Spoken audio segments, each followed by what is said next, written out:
This video is sponsored by SimpliSafe Home Security. I'd like to thank SimpliSafe for sponsoring this video. They monitor your home 24/7 and they're ready to dispatch police, fire, or EMTs directly to your home in case of an emergency. And I really wish I had this system whenever I had a drunk guy walk into my house one day. Unfortunately for him, I was home and things didn't end well for him. But if I hadn't been home, I really wish I had this system into place. You can order the system online, it's direct shipped to your house, and you can easily install it in 30 minutes because it's all wireless, and it all starts with the app and the base station. So you download the app on your phone, you install the base station, and then you just start adding devices. It's as simple as that. I mean, it literally cannot get any easier than this. So what I did is I got everything out of the box, and then I installed the base station and installed the app on my phone. And then the next step I did was install the keypad, because I thought it was a lot easier to add all the devices using the keypad. So I would just add a device, and then I would just simply push the button on the device that I wanted to add. The base station would then recognize it, and then all I had to do was give it a name on the keypad, you know, like where I wanted to locate that, and then I just used the adhesive backing on like the entry sensor or the motion sensor, you know, whatever device I was adding, and then I would just stick it onto the wall, and then it was good to go. To secure my house, I added an indoor camera and an outdoor camera, and they both detect motion and have day and nighttime modes. With interactive monitoring, it will record motion events, so I'll get a notification whenever somebody comes up to my porch or motion's detected in the house. It's going to automatically record that video, and then I can just simply open up the SimpliSafe app, and then I can go to the recorded motion event for that time, whatever, and it's going to send me a notification and let me know that I have a motion event recorded, and I can preview, you know, what happened. And you know, if it's a good day, it's just the kids coming home from school. So I really like that about the app. It allows me to check in on my family. I can view the live streams anytime I want, and it records all the motion events.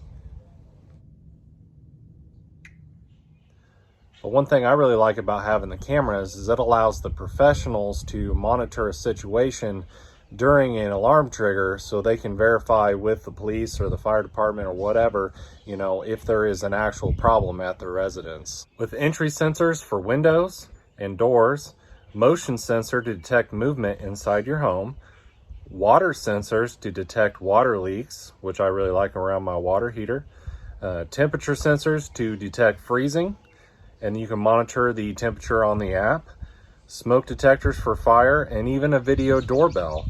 They have your house completely covered for any situation. So this is your keypad for the system, and this is how you're going to arm the system. So whenever I'm wanting to leave, I'm going to hit away, and it's going to give me a minute to get out of the house, and then it's going to arm the system. And then anytime like an entry sensor is opened, it's going to detect that, and it's going to trigger an alarm. And then if I want to turn the system off, I can just hit off. And then if I want to come in the house, whenever the system is armed, I just come in and I enter my PIN, and then the alarm is shut off. And you also get these cool little key fobs. And now I can leave the house, and my system is going to arm in a minute. Now you guys can save 20% on your SimpliSafe security system when you activate your interactive monitoring plan, and you get your first month free. Just go to simplisafe.com/ZKMasterTech to learn more. One thing I like about it is there's no contracts and there's no hidden fees. And the interactive monitoring plan is 93 cents a day. So they have, I think, 3 plans available, and they're all less than $1 a day.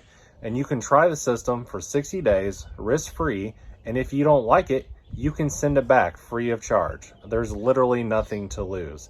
And I am super pumped about this security system, and so far, what I've used on this security system, it is the bomb. I really, really like it. I think all my viewers will really, really like it and appreciate it. And if you want to learn more, go to simplisafe.com/ZKMasterTech. Got a new 9RX 640 in here, guys, and this thing is pretty awesome. It's got the new style cab. It's kind of similar to the 8Rs with the ultimate seat in there. Looks like the air cleaner setup's a little different. But here we got the ultimate seat in here and all the goodies. Pretty cool. It's set out wide. 6 SEVs on this thing. All LED lights. Aftertreatment enclosures, a little different. A little different shape on the SCR and how the shields come around it. It's pretty slick. Got room for activities in here. Be a lot easier to work on this engine and everything, get through here. I think my favorite new part are these handles on the hood to help you lift this big heavy thing up. So that's pretty cool. Just a little sneak peek of this new tractor for you guys. All right, we're here at the next rig. We got a 9620RX. It's got a code for the DPF temperature sensor module not communicating. So let's see if we can heal this beast. Oh, she's mad. Well, that's a different code than what they said. Great.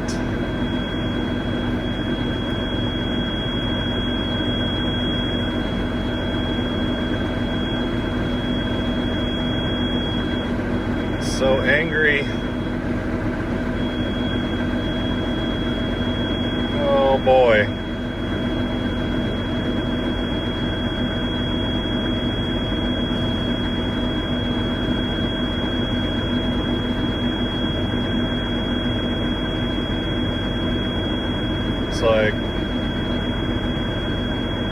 Looks like the NOx sensors are down.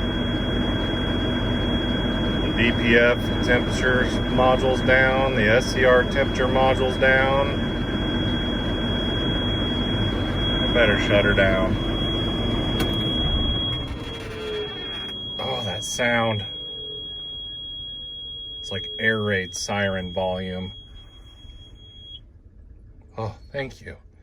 Okay, well, we're basically not communicating with anything sensor related wise in the after treatment system, so we're just gonna have to get the shields off and see if there's any here I am ta-da fix me's, because got so many active codes for, you know, the SCR temperature module not communicating, the DPF temperature module not communicating, the NOx sensors are not communicating. So we need to go in and get these shields off and, you know, lay our peepers on there and see if we can find any wiring damage somewhere. All right, we're gonna have to tear into pretty much all this, I think.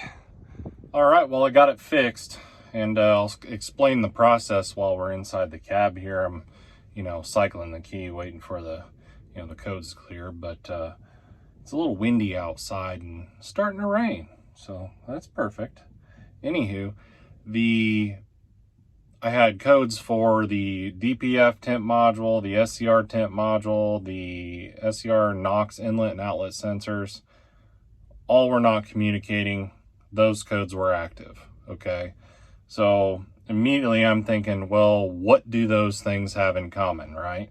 Well, they share a common power, they share a common ground, and then they're on the data bus connected to the ECM, the engine control module. So I took all the shields off the side there where I could get to the interconnect. There's like a after treatment harness that plugs into the chassis harness. So I checked power and ground there. Had no power. So, okay, well, where does it get its power from? Look back at the schematic. Gets its power from a fuse. So I had to open up the ladder here where the batteries are, and there's a fuse block there. Gets its fuse from FE4. So I pulled the cover off. Guess what? FE4 has been replaced before with an aftermarket fuse that was a 10 amp. Well, according to the schematic and the information I got, it's supposed to be a 15 amp fuse. Well, I pulled that fuse out, it's blown. I'm like, okay. So I got a 15 amp fuse, popped it in there, And now I went back to my Aftertreatment interconnect, got power and ground. Cool. Connect that all back together, started the tractor up. Now with a Cummins, once you run it to where you have a stop code, you know, you got to start and idle the engine for 5 minutes so it can perform its diagnostic tests. And if the tests pass, then the codes will go to stored, and then you'll be able to clear them, you know, with the laptop. So I went through that whole process, and I got the stop code to clear, but then the engine derate one wouldn't want to clear, so I had to start it and run it again. Finally, that code went to stored. Got the codes cleared, got the key off. So no codes are coming back now. So now I just need to get this thing all wrapped up, put the shields back on it.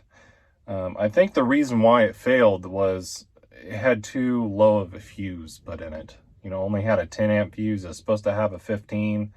Put the 15 amp fuse in, and it doesn't pop the fuse. Everything seems to have the proper power and ground. I checked the power side going from the fuse and made sure it wasn't shorted to ground anywhere. Not shorted to ground, so that's good. So I don't think that the wiring harness is rubbing anywhere, because, you know, if it was, it probably just popped that little fuse anyway. So I think we got this girl wrapped up, but I'm gonna run her some more and get the shields back on it, and I'll take you outside and bring you in, show you what I'm dealing with here. All right, so we got all the shields off for the after treatment system. I apologize for the wind out here. It's a bit breezy. So we got our DOC and DPF in here, and then our SCR system here. So basically everything on this harness here was down, not communicating. So come down here, we got an interconnect down there. That's where I checked power and ground, and didn't have power there. So then you come around,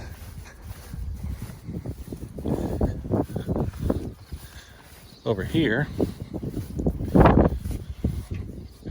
I got a bolt. Just take these 3 bolts out right here. You can swivel this guy open to where your batteries are, and then you've got a little fuse block right here, and this F4 guy right here had this fuse in it, which you can tell, you know, is a different style fuse than what's supposed to be in there, and it's popped. So put the correct fuse in there, and now everything's working. So now I just gotta shield this guy up and head on to the next one.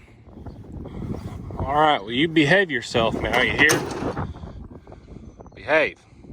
All right, well, it's another beautiful morning. We're here on a farm working on a 8295R, and customers complaining about the noise coming through the brake rods. And let me bring you in here and show you what's going on. So you guys might recognize this. Yep, got the brake rods pulled out of an 8R again. So here's our brake pedal, and see, this is the old style rod. It's just metal on the end. So when we have the hydraulics running the SCVs, you kind of get a vibration up through the brake valve, and then the metal on metal contact with the piston in this brake valve makes the noise kind of transfer up this rod and into the pedal. And then if you take your toe and you pick up on the brake pedal and the noise goes away, it's because of this. And now we have a updated brake rod that has these little rubber tips inside of them, and these tips are even replaceable. So these will smash down and wear over time, and then whenever this metal edge starts contacting the piston on the brake valve, it might start making that noise again. But this is the fix for it right here, putting these new style brake rods in. So I'll just have to pull that pin out and swap these rods and put them back in. There, we got the pedals mounted in. So you gotta one bolt right here that runs through here. There's two washers that go in between them. And then there's, there's a bearing in each pedal assembly. And then it just bolts to the column there. And these just had little E-clips on them to take those pins out. And you just shove the rods through the holes there. And those bushings move freely, so those are good. And everything feels just like it's supposed to. So we'll just get the column covers back on, and this one will be done. All right, voila, it is done. So you ever run the SCVs and you've got a noise coming up into the cab, if you just lift up on these pedals like this and the noise goes away, that's what your problem is. Well, things escalated quickly. We got a 8260R. I came here because it had turbo position faults. So I was saying the actual and desired position mismatch for the VGT turbo. So I came here and I started the tractor up and I ran it, checked for codes, the normal. And then whenever I shut the tractor off, I heard a rattling kind of bang in the timing gear area. I'm like, well, what the heck was that? And this is what I found. So here we got the fan drive here, and I grabbed the outer sheave and seen I had this much slop in the timing gears. I mean, that's the shaft is connected to a gear on the end of the fan drive that goes into the idler gear of the timing gear. So it is not supposed to move that much. And I'll show you what I found.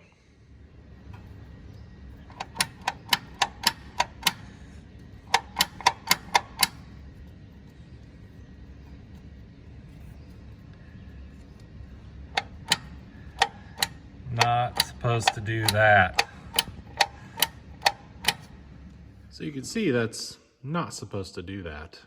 Timing gears should have, minimal backlash. So I Dr. Death another unit here. We're gonna have to haul her back into the ICU, get her back to the shop, and come up with a game plan. I gotta order a bunch of parts and try to get them ASAP, because this is their planning tractor, and looks like we have a rain window maybe till Wednesday. Looks like they might be able to go again. So time's ticking. We got to get this thing fixed, but for right now I got to get it put back together so we can get this thing on a trailer and haul it back tomorrow. All right, well, I made it back to the shop. It's like 6:30 in the evening and everybody's gone. So just me and myself, and the Fav here's cooling down at the moment. I had her ears pinned back. But I think that's going to do it for this episode of ZK MasterTech. If you guys could give the video a like and subscribe, I'd really appreciate that. And on the next video, I'll give you guys updates on the 8260R and hopefully the 9570R, what's going on with those. But until next time, may your wrench never slip and keep the green iron moving. See you guys next time.